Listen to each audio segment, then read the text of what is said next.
अस्सलाम वालेकुम नाजरीन, मैं हूँ आपकी मेज़बान आफरीन ख़ान। लेके आई हूँ आपके लिए ये प्रोग्राम जिसका नाम है आपकी सहेली। नाज़रीन, आज हम आपके लिए लेकर आए हैं ब्यूटी एक्सपर्ट टॉक, जिसमें हमारी ब्यूटी एक्सपर्ट बताएंगी कैसे इजाफा कर सकती हैं आप अपनी खूबसूरती में, और साथ ही साथ आपको ले चलेंगे मेकओवर स्टूडियो, जिसमें बताएंगे कैसे आप मेकओवर कर सकती हैं अपनी शख्सियत का। इससे पहले शुरुआत करें आज के इस एपिसोड की। चलिए देखते हैं इसकी एक छोटी सी झलक। हमेशा अपने जो भी पैक्स हैं उनको अपने स्किन टोन के, अपने स्किन टेक्सचर के हिसाब से ही सेलेक्ट करें, क्योंकि अगर रिवर्स कनेक्शन हुआ तो स्किन में प्रॉब्लम्स आ सकते हैं। तो हमेशा जब भी किसी पैक का इस्तेमाल करें अपने स्किन टोन को ज़रूर जानकर करें। नाज़रीन, आज हम आपको बताएंगे एंटी एजिंग फेशियल के बारे में कि कैसे आप इसका इस्तेमाल करके अपनी जिल्द को खूबसूरत बना सकती हैं और साथ ही साथ अपनी उम्र से कम नजर आ सकती हैं। नाज़रीन, चलिए बढ़ते हैं हमारे पहले सेगमेंट की तरफ, जिसका नाम है ब्यूटी एक्सपर्ट टॉक, जिसमें आज हम बात करेंगे जाड़ों के सीज़न के बारे में। इसमें हमारी जिल्द बहुत ज़्यादा रूखी हो जाती है और हमें बहुत सारी परेशानियों का सामना करना पड़ता है। और इस बारे में बातचीत करने के लिए हमारे साथ स्टूडियो में मौजूद हमारे ब्यूटी और वेलनेस एक्सपर्ट, जिनका नाम है मीनाक्षी। तो चलिए इस्तकबाल करते हैं इनका। मीनाक्षी, आपका तहे दिल से इस्तकबाल करती हूँ इस प्रोग्राम में। शुक्रिया। मीनाक्षी, सबसे पहले मैं आपसे ये जानना चाहूँगी कि जाड़ों का जो सीज़न होता है इसमें हमारी जिल्द बहुत ज़्यादा रूखी हो जाती है, तो आप हमें ये बताइए कि इसकी क्या वजूहात होती है। सबसे पहले रूखेपन की बात आपने की, लेकिन हर स्किन टोन पे रूखेपन की लेवल अलग अलग होती है। तो हर इंसान को ये जानना बहुत ज़रूरी है कि उसका स्किन टोन कैसा है, और स्किन टोन के हिसाब से ही हाइड्रेशन लेवल डिपेंड करता है। और स्किन जनरली 3 तरीके की होती है जो कि ज़्यादातर पाई जाती है, जिसको कहते हैं dry skin, oily skin and normal skin. लेकिन अभी 2 चीज़ें बहुत ज़्यादा मौसम के हिसाब से बढ़ रही हैं, वो है कॉम्बिनेशन स्किन और sensitive skin. Sensitive skin dry भी हो सकती है, सेंसिटिव स्किन ऑयली भी हो सकती है, सेंसिटिव स्किन कॉम्बिनेशन भी हो सकती है। सो ये बहुत ज़रूरी है कि अगर हम हाइड्रेशन की बात कर रहे हैं तो हम किस स्किन के साथ वर्क कर रहे हैं। अगर हम ड्राई स्किन के साथ वर्क कर रहे हैं तो ये बहुत ज़रूरी है कि जो हाइड्रेशन कंटेंट है वो काफ़ी रिच होना चाहिए। इसका मतलब है कि आपको हैवी मॉइस्चराइजेशन की क्रीम्स, हैवी मॉइस्चराइजेशन के प्रोडक्ट्स को ही यूज़ करना है। दूसरा, अगर हम बात करते हैं नॉर्मल स्किन की, तो नॉर्मल स्किन में कभी इस तरह की ज़रूरत नहीं होती है कि आप बहुत ज़्यादा रिच हाइड्रेशन पे जाएं। एक नॉर्मल हाइड्रेशन ही आपकी स्किन को कंप्लीट हाइड्रेशन दे सकता है। और ऑयली स्किन वाले ज़्यादातर ये सोचते हैं कि उन्हें किसी भी तरह के मॉइस्चराइजेशन की ज़रूरत नहीं है, क्योंकि स्किन ऑलरेडी इतना ऑयल सिक्रीट कर रही है। सो ये पूरी तरीके से सही नहीं है, बिकॉज़ हर तरीके के स्किन को एक हाइड्रेशन, एक न्यूट्रिशन की ज़रूरत होती है। सो उन्हें भी नॉन स्टिकी क्रीम्स का यूज़ करना चाहिए। मार्केट में इजीली अवेलेबल हैं, और उन्हें बिल्कुल भी नहीं भूलना चाहिए कि उनके स्किन के लिए भी मॉइस्चराइजेशन बहुत ज़रूरी है। सो इस तरीके से हम डिसाइड कर सकते हैं कि किस स्किन को किस तरह की हाइड्रेशन की ज़रूरत है। अक्सर ये देखा गया है कि मेकअप के ज़्यादा इस्तेमाल से हमारी जिल्द रूखी हो जाती है, तो अब हमें ये बताइए कि हमें किस तरह का मेकअप इस्तेमाल करना चाहिए इस वेदर में। इसके बारे में ये बताना चाहूँगी कि जब भी हम अपने मेकअप की शुरुआत करें, उसके पहले एक स्किन प्रिपरेशन बहुत ज़रूरी होती है, जिसमें कि हमने जैसे पहले भी हम बात कर चुके हैं क्लिनजिंग, टोनिंग, मॉइस्चराइजिंग की। सो उसके बिना मेकअप को बिल्कुल ना करें, और स्किन को अगर हम प्रिपेयर करके मेकअप करेंगे तो स्किन में ड्राइनेस नहीं आएगी। और जिस तरह हमने अपनी क्रीम्स के बारे में बात की, उसी तरह हमें अपने फाउंडेशंस के बारे में भी सेलेक्शंस करने चाहिए। स्किन के अकॉर्डिंगली अगर हम सेलेक्शन प्रोडक्ट्स के करते हैं तो डेफिनेटली हमारे स्किन पे कोई भी ड्राइनेस बिल्कुल नहीं देंगे। एंड विंटर्स की बात करें तो go for the glossy makeup that really help you. और विंटर्स में अगर कलर्स की बात करें तो अगर हमें डेली वेयर करना है तो हम लाइट कलर्स का यूज़ कर सकते हैं, बट अगर हम पार्टीज़ में जा रहे हैं या कोई स्पेशल ओकेजन है तो definitely go for the bright and neon colours, जो कि आजकल बहुत ज़्यादा ट्रेंड में है। सो इस तरीके से, और स्किन का ज़रूर ध्यान रखें, स्किन टोन का ज़रूर ध्यान ध्यान रखें अपने प्रोडक्ट्स को सेलेक्ट करने में। अब मैं आपसे ये जानना चाहूँगी कि ये जाड़ों में हमें रंगों का ख्याल कितना रखना चाहिए अगर हम बात करें मेकअप की? कई सारी चीज़ें कुछ ट्रेंड के हिसाब से चलती हैं, कुछ पसंद के हिसाब से चलती हैं। तो अगर ट्रेंड की बात करें तो इन दिनों कुछ कलर्स है जो बहुत ज़्यादा ट्रेंड में है, जो कि वेडिंग्स में लोग यूज़ कर रहे हैं, पार्टीज़ में, जिस पे हम कह सकते हैं कॉपर कलर है, हम आपका वाइन कलर है, आपका डार्क ब्राउन कलर है, गोल्डन कलर है। यू कैन से एक न्यूडिश काइंड ऑफ मेकअप जिसमें कि एक ब्राइटनेस भी हो, एक शाइन भी हो, ग्लिटरी मेकअप हो, उसके साथ में सटल लिपस्टिक्स हों। सो इस तरह के कलर्स को हम चूज़ करते हैं। और विंटर्स में क्योंकि सर्द मौसम होता है और शौक कलर के कपड़े हम पहनते हैं, तो ये तो बहुत अच्छा कॉम्प्लीमेंट होता है कि हमें विंटर्स में पूरी आज़ादी होती है कलरफुल मेकअप करने की। अब आप हमें ये बताइए कि जो बदलता मौसम में जाड़े आ रहे हैं, तो इसमें हमें किस तरह का आई मेकअप रखना चाहिए, कैसा हमें मिनिमल रखना चाहिए या बहुत ज़्यादा ब्राइट रखना चाहिए, इसके बारे में आप हमें बताइए। आई मेकअप को करने के लिए सबसे इम्पॉर्टेंट होता है कि आई शेप कैसा है। अलग अलग तरीके के आई शेप्स होते हैं, किसी की आंखें छोटी होती हैं, किसी की बड़ी होती हैं। तो जो भी मेकअप कर रहा है उसको इस बात का ज़रूर ध्यान रखना चाहिए कि जो भी एक नेचुरल फीचर है वो हाइड ना हो, कि अगर आपकी आंखें छोटी हैं तो उन्हें किस तरह बड़ा दिखाएं, बड़ी हैं तो किस तरह छोटा दिखाएं। सो अगर आपकी आंखें इन डेप्थ है, अंदर की ओर धसी हुई हैं, तो हमेशा लाइट कलर का यूज़ करेंगे तो आपकी आंखें उभरी हुई और बहुत खूबसूरत लगेंगी। अगर आपकी आंखें छोटी हैं तो आप उनमें काजल ना इस्तेमाल करें, मस्कारा को डाउन लैशेस पे मत लगाएं। उसके साथ में अगर आपकी आंखें बल्जिंग है तो डार्क कलर का यूज़ करें। तो ये बहुत ज़रूरी होता है कि आई शेप्स को पहचानना और उसके मुताबिक मेकअप को लगाना। और काजल बहुत इम्पॉर्टेंट होता है आँखों के लिए। काजल किस तरीके से लगाया जाए, आजकल काजल को मर्ज करके लगाने का बहुत ट्रेंड है। सो विंटर्स में वो रियली कॉम्प्लीमेंट करता है। तो एक बहुत अच्छा टिप भी है आई मेकअप के लिए, अगर काजल को स्मज करके लगाया जाए तो आपको स्मोकी और बहुत ही ग्लैम इफेक्ट देता है वो। अब आप ये बताइए कि जो हमारी ख़वातीन हैं वो घर बैठे इन नुस्खों का इस्तेमाल कर सकती हैं, जैसे उनके किचन में बहुत सारी ऐसी चीज़ें होती हैं जिससे उनकी जिल्द खूबसूरत बन सकती है, ये आप हमें बताइए। बिल्कुल कर सकती हैं, क्योंकि ये सारी चीज़ें हमारे घर में मुहैया होती हैं और आसानी से हम लगा सकते हैं। काजल तो बहुत बरसों से चला आ रहा है हमारे घरों में। मीनाक्षी, अपनी जिल्द को कैसे खूबसूरत बनाएं इस मौसम में, इस बारे में हमारी बातचीत यूँ ही जारी रहेगी। तब तक के लिए अपने नाज़रीन को याद दिला दूं, अगर उनके भी हैं ब्यूटी से रिलेटेड कोई भी सवाल जिनके जवाब चाहते हैं वो हमसे या देना चाहते हैं हमें अपना बेशकीमती फीडबैक, तो वो हमें मेल कर सकते हैं। हमारा ईमेल आईडी है aks@etv.co.in। नाजरीन, इसी के साथ वक्त हो चुका एक छोटे से वक्फे का, मगर वक्फे के बाद हम आपको देंगे और भी बहुत सारी जानकारियाँ जिससे आप खूबसूरत दिख सकती हैं। तो कहीं मत जाइएगा, देखते रहिएगा आपकी सहेली।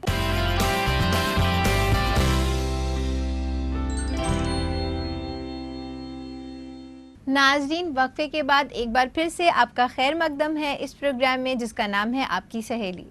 नाजरीन, जैसे कि हम बात कर रहे थे जिल्द की और कैसे खूबसूरती बढ़ा सकती हैं आप इस बारे में, तो चलिए अपनी बातचीत को यूँ ही आगे बढ़ाते हैं।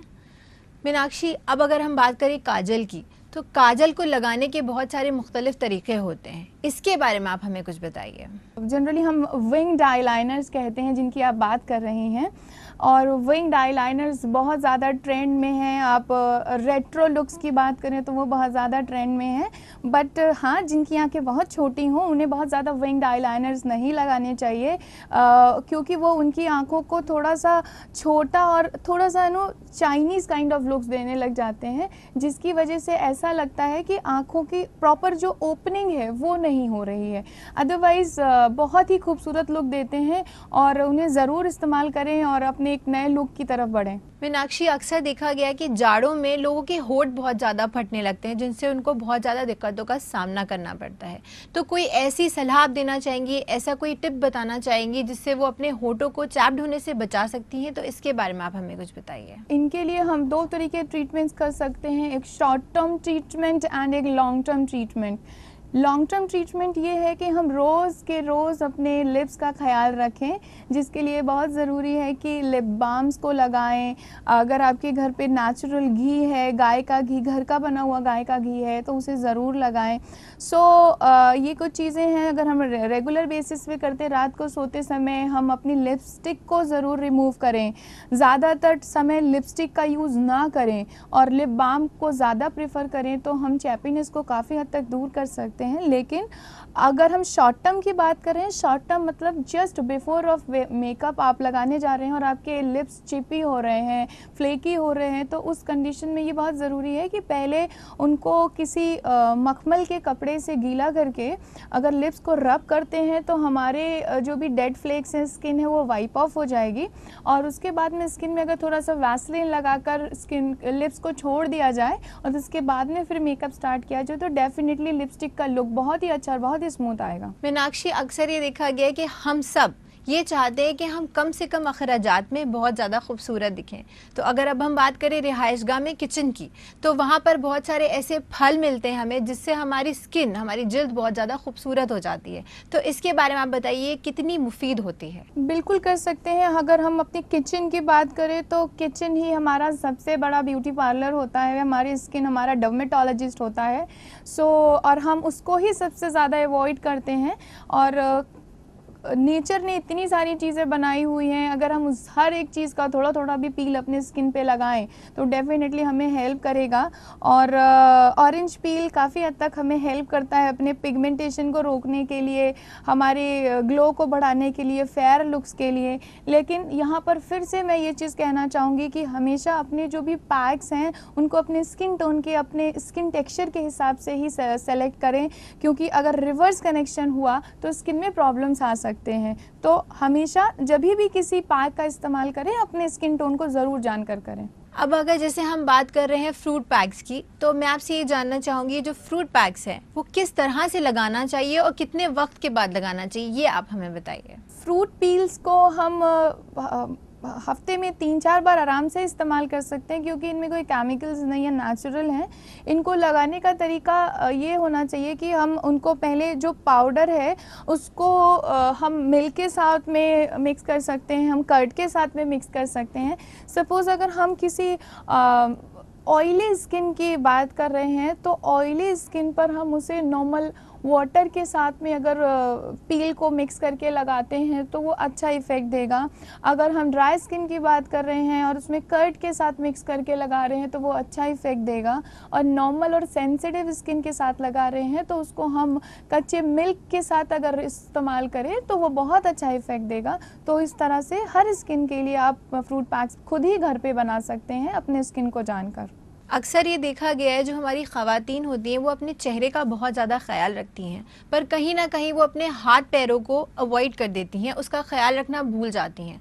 तो ये कितना ज़्यादा अहम है, कितना ज़्यादा ज़रूरी है अपने हाथ पैरों का ख्याल रखना, ये आप हमें बताइए। चेहरे के साथ साथ हाथ पैरों की टेक केयर करना भी बहुत ज़रूरी है, क्योंकि ये हमारी पर्सनालिटी को इफ़ेक्ट करते हैं। आजकल मार्केट में जनरली आप मैनीक्योर पेडिक्योर काफ़ी लोग करा रहे हैं, बहुत इम्पॉर्टेंट भी है। लेकिन ये कोई ज़रूरी नहीं है कि मैनीक्योर पेडिक्योर आप सैलून में ही कराएं, आप अपने घर पे भी उसे कर सकते हैं। उसके साथ में उसकी क्लीनिंग बहुत ज़रूरी है हाथ और पैरों की, जिसमें आप उनको प्रॉपर फाइल करें, नेल्स को प्रॉपर उनकी डेड स्किन को रिमूव करें, वो भी बहुत ज़रूरी है। उसके साथ साथ अगर हम रात में रोज़ पेट्रोलियम जेली का यूज़ करें तो वो हमारी स्किन को वार्म रखता है, इसके साथ ही साथ में हमारे स्किन की डिहाइड्रेशन को रोकता है, जिसके लिए हमें बहुत कुछ करने की ज़रूरत नहीं है, बस थोड़ा सा टाइम देने की ज़रूरत है और थोड़ा सा पर्टिकुलर होने की ज़रूरत है। अक्सर ये देखा गया है कि इस मौसम में हमारे हाथ पैरों में इचिंग होने लगती है, तो इसको कैसे अवॉइड करें, इससे कैसे बच सकते हैं, ये आप हमें बताइए। मॉइस्चराइजेशन हम सर्दियों में तो हमें रेगुलर से ज़्यादा ही करना चाहिए। रात को सोते समय तो करना ही चाहिए, सुबह नहाने के बाद भी आप करें, वो बहुत इंपॉर्टेंट है। बॉडी लोशंस मार्केट में अवेलेबल हैं जिनका यूज़ करें। बॉडी लोशंस और फेस मॉइस्चराइजेशन में काफ़ी हद तक अंतर होता है और लोग उस चीज़ को ध्यान ना देते हुए बॉडी को यूं ही निगलेक्ट कर देते हैं। तो बॉडी मॉइस्चराइजेशन का ज़रूर यूज़ करें। उसके साथ में विंटर्स में अगर हम सॉक्स को प्रेफरेंस दें तो काफ़ी हद तक हम अपनी पैरों की ड्राइनेस को दूर कर सकते हैं और उनके हाइड्रेशन कंटेंट को मेंटेन कर सकते हैं। और अगर आपको कुछ पर्टिकुलर जगहों पे हाथ या पैर में ज़्यादा ड्राइनेस फील होती है तो उस जगह पे शिया बटर का आप यूज़ करें। That is wonderful for your joints and your जहाँ जहाँ पे ड्राइनेस हो रही है। मीनाक्षी, जैसे कि आप जानती हैं, हम सब जानते हैं कि हमारे जो बाल हैं वो बहुत ही अहम किरदार अदा करते हैं हमारी शख्सियत को उभारने में, तो इनका ख्याल रखना बहुत ज़्यादा ज़रूरी होता है। तो अब आप हमें ये बताइए, इस मौसम में हम अपने बालों का ख्याल किस तरह रख सकते हैं? सर्दियों के समय में हेयर फॉल बहुत ज़्यादा होने लग जाता है, स्कैल्प ड्राई होने लग जाता है, जिसकी वजह से हमारे बाल बहुत ज़्यादा ड्राई दिखने लग जाते हैं, अनहेल्दी दिखने लग जाते हैं, फ्रीजीनेस बढ़ जाती है। तो इसके लिए बहुत ज़रूरी है कि अपने बालों पर अपनी प्रॉब्लम्स के हिसाब से ही शैम्पूज़ का यूज़ करें। हर तरीके के शैम्पूज़ मार्केट में अवेलेबल हैं जो कि आपकी बालों की प्रॉब्लम के हिसाब से हैं और बहुत ज़्यादा कंसनट्रेट प्रोडक्ट्स का यूज़ ना करें, गाढ़े प्रोडक्ट्स का यूज़ ना करें। और अगर हम उन्हें थोड़ा सा शैम्पू में अगर हम थोड़ा वाटर कंटेंट मिक्स करके बालों पे लगाते हैं तो वो काफ़ी हद तक डाइल्यूट हो जाते हैं और उनकी हार्शनेस काफ़ी हद तक कम हो जाती है, जिससे कि हमारे बाल बहुत ज़्यादा ड्राई जो फील कर रहे हैं वो नहीं करेंगे।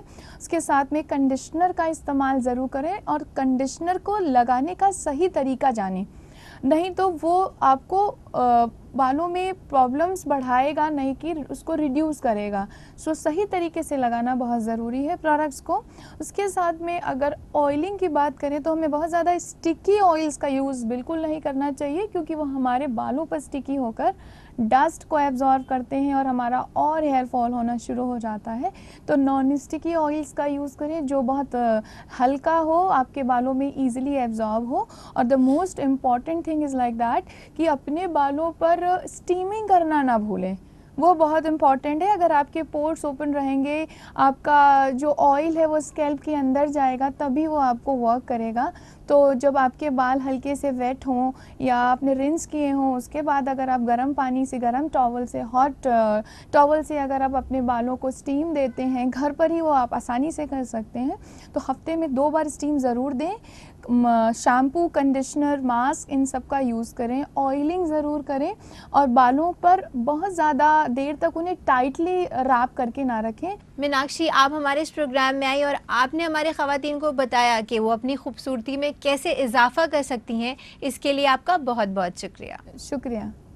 नाज़रीन, इसी के साथ मैं आपको याद दिला दूं, अगर आपके भी हैं ब्यूटी से रिलेटेड, हेल्थ से रिलेटेड, लाइफस्टाइल से रिलेटेड या फैशन से रिलेटेड कोई भी सवाल जिनके जवाब चाहते हैं आप हमसे या देना चाहते हैं हमें अपना बेशकीमती फीडबैक, तो आप हमें मेल कर सकते हैं। हमारा ईमेल आईडी है aks@etv.co.in। नाज़रीन, इसी के साथ वक्त हो चुका है एक छोटे से वक्फे का, मगर वक्फे के बाद हम आपको ले चलेंगे हमारे मेकओवर स्टूडियो और बताएंगे कैसे उभार सकते हैं आप अपनी शख्सियत को।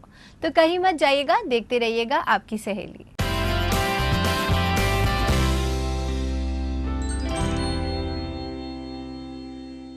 नाज़रीन, वक्फे के बाद एक बार फिर से आपका खैर मकदम है इस प्रोग्राम में जिसका नाम है आपकी सहेली। तो नाज़रीन, चलिए बढ़ते हैं हमारे दूसरे सेगमेंट की तरफ जिसका नाम है खूबसूरत रहे आप, जिसमें हम आपको ले चलेंगे हमारे मेकओवर स्टूडियो और बताएंगे कैसे उभार सकते हैं आप अपनी शख्सियत को। तो चलिए देखते हैं इस सेगमेंट में क्या है आपके लिए खास।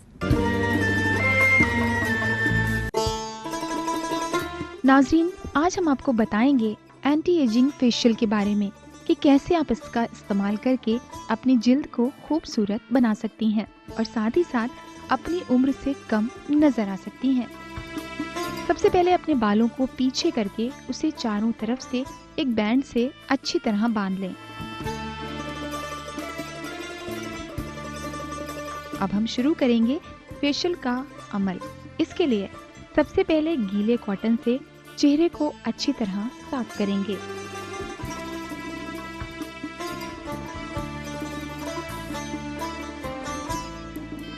उसके बाद क्लींजिंग क्रीम लेंगे और उसे चेहरे पर अच्छी तरह लगाकर तकरीबन 5 से 7 मिनट तक चेहरे की क्लींजिंग करेंगे।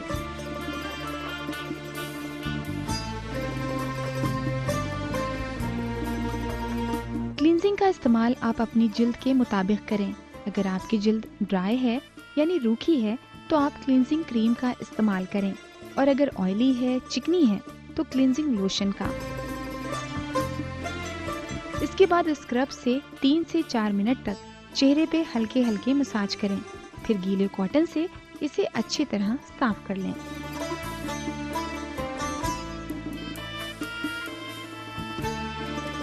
अब मसाज क्रीम लेंगे और इसे जिल्द पर लगाकर अच्छी तरह मसाज करेंगे। ये अमल तकरीबन 15 से 20 मिनट तक जारी रखेंगे। मसाज क्रीम के साथ हल्का सा पानी का इस्तेमाल करेंगे।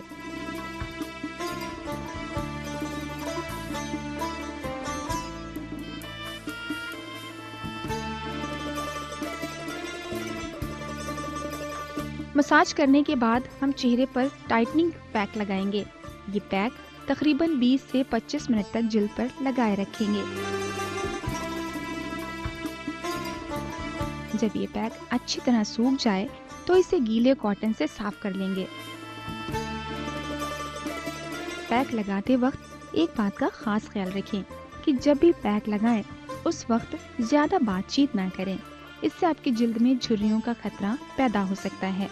आखिर में चेहरे पे मॉइस्चराइजर या सन क्रीम लगाएंगे।